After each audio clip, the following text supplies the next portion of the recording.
Friends जय जगन्नाथ शुभ सकाळ। तो आज सोमवार द्वितीय पाली आउ सबुदिन रुटीन भाई मुझे नित्यकर्म सारिकी सूर्यदेव को जल अर्पण करके ठाकुर को टे पूजा करदेली। तापर मो कम लगी पड़ी माने नना मते कहते 7टी अटार गुड़ा बनईकी नवापाई कि मंदिर में पूजा करार अच्छे। आउ हाँ जो मानकर 16 सोमवार व्रत करार थो से आगुआ नना सहित जा कथा हो कहीं बहुत किसी नीति नियम थाए आउ लिस्ट भी बनवा पड़े केमती कौन विधि थाए कौन आउ गुआ भी दरकार हुए नड़िया भी दरकार हुए व्रत ये सब नहीं संकल्प करा हुए। आउ 16 सोमवार व्रतर बही भी गोटे मिले तो सहीटा को भी आणिकी पूजा करने को पड़े। आउ सबुदिन सामान क्वांटिटी भोग नवाक पड़े 16टा जाक सोमवार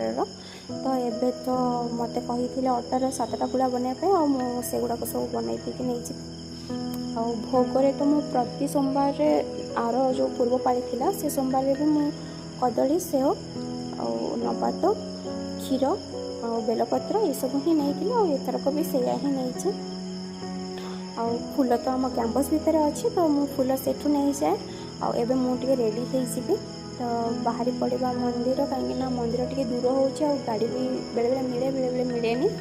और ड्यूटी टाइम हो जाए तो टाइम मैनेजमेंट करवा गोटे प्रोब्लेम हो तो जहाँ भी हो 2टा पाली सरीगला आ 14टा पाली अच्छी भगवान करूँ भलरे भलरे सरी जाओ। आउ एबे मु बाहर की जाऊँगी तो देखिली अरख फूल भी होती आईटा तो शिव को बहुत पसंद अरख और दुदुरा ठाकुर प्रिय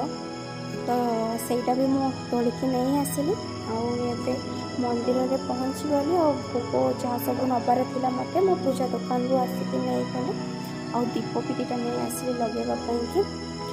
और देखा हाँ आउ लेंबू भी भोग हुए मुझे जानी यहाँ नना मत कहले कि ना लेंबू भी पूजा हुए तो मुझे लेंबू भी नहीं आसती तो जहाँ हो ठाकुर को शांति टे पूजा करदेली आमर गो माता को कदली टे देखी आसीगली तो आज ये टाटा बाय बाय।